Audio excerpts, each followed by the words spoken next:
اعوذ باللہ من الشیطان الرجیم بسم اللہ الرحمن الرحیم اللہم صلی علی سیدنا محمد معدن الجود والکرم وآلہ وسلم۔ سامعین و ناظرین اکرام، السلام علیکم ورحمۃ اللہ وبرکاتہ۔ آج کا موضوع یہ ہے کہ جنت کا کنفرم ٹکٹ کیسے مل سکتا ہے ہمیں۔ دیکھیں، ٹکٹ جو ہے، ایک تو یہ بات دیکھیں، اللہ تعالیٰ نے انسان کو کامیابی کے لیے پیدا کیا ہے، ناکامی کے لیے نہیں پیدا کیا۔ اللہ تعالیٰ نے انسان کو دوزخ کے لیے نہیں پیدا کیا، جنت کے لیے پیدا کیا ہے۔ ایک بات جو ہے بالکل آپ کے ذہن میں ہونی چاہیے، یعنی ایسا نہیں ہے کہ کوئی کسی انسان کی قسمت میں اللہ تعالیٰ نے دوزخ میں جانا لکھ دیا ہو ہی نہیں سکتا، یعنی کنفرم اس کے لیے تو ایسی بات نہیں ہے۔ جنت ہمارے لیے بنی ہے، انسان کے لیے بنی ہے۔ گدھے گھوڑے نہیں جائیں گے جنت میں، انسان جائیں گے، انسان کے لیے بنی ہے، اور حضور صلی اللہ علیہ وسلم نے اس کا معائنہ بھی کیا ہے۔ تو بات بہرحال یہ ہے کہ جنت کا کنفرم ٹکٹ، ایک تو دیکھیں، اگر میں مختصر بات کروں تو جنت کا کنفرم ٹکٹ کلمہ طیبہ ہے۔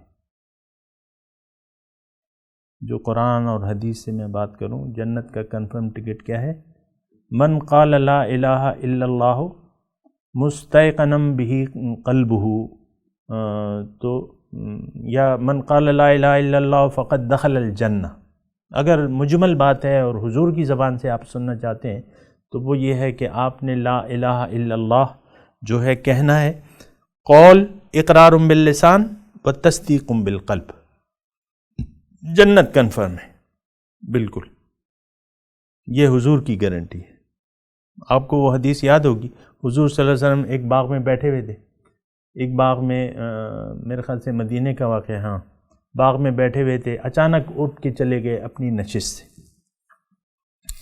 تو کچھ دیر تو صحابہ بیٹھے، پھر حضور نہیں تھے، اور وہ خطرات کا وقت تھا، مختلف خطرے تھے، پہرے داریاں تھیں، تو لوگ نکل گئے۔ پھر حضرت ابو ہریرہ رضی اللہ تعالیٰ عنہ چلے گئے ان کی تلاش میں، تو ایک باغ کے اندر تھے، تو وہاں کا کوئی دروازہ نہیں تھا۔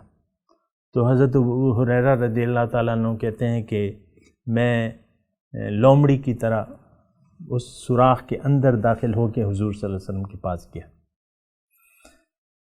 تو حضور ایک کیفیت میں تھے اس وقت، انہوں نے حضرت ابو ہریرہ کو اپنا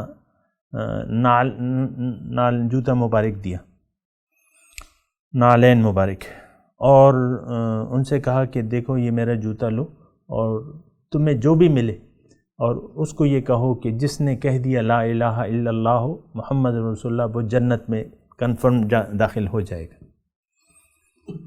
اب وہ جوتا لے کے چلے گئے۔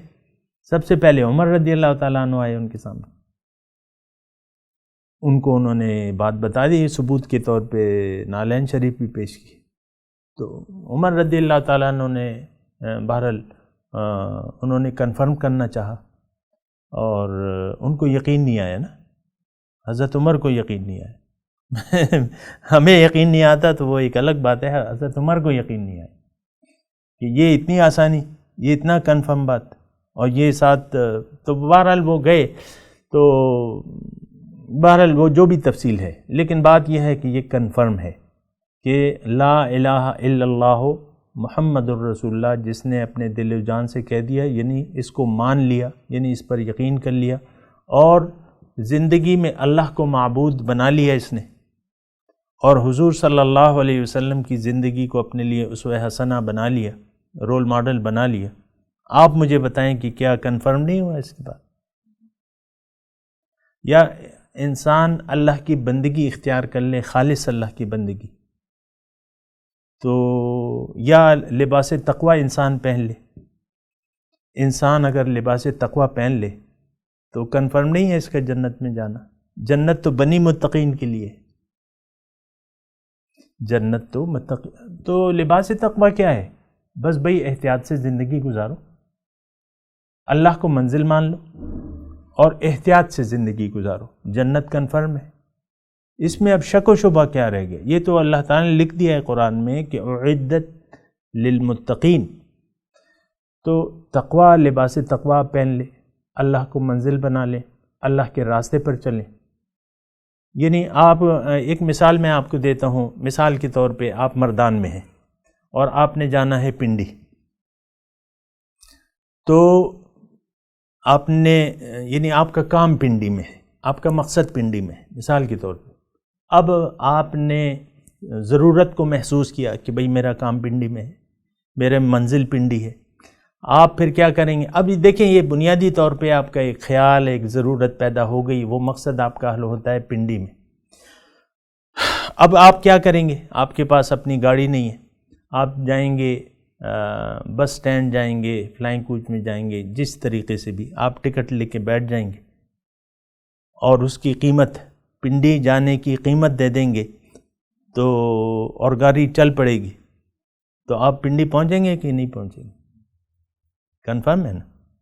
اسی طرح دیکھیں اللہ تعالیٰ منزل بنا لیں آپ، اور اپنا اختیار جو دنیا میں اللہ تعالیٰ نے جن چیزوں پر آپ کو اختیار دیا ہے وہ اختیار اللہ کے حوالے کر دیں. یہ کنفرم ہے. وآخر دعوانا ان الحمدللہ رب العالمین. مولاي صل وسلم دائما ابدا على حبيبك خير الخلق كلهم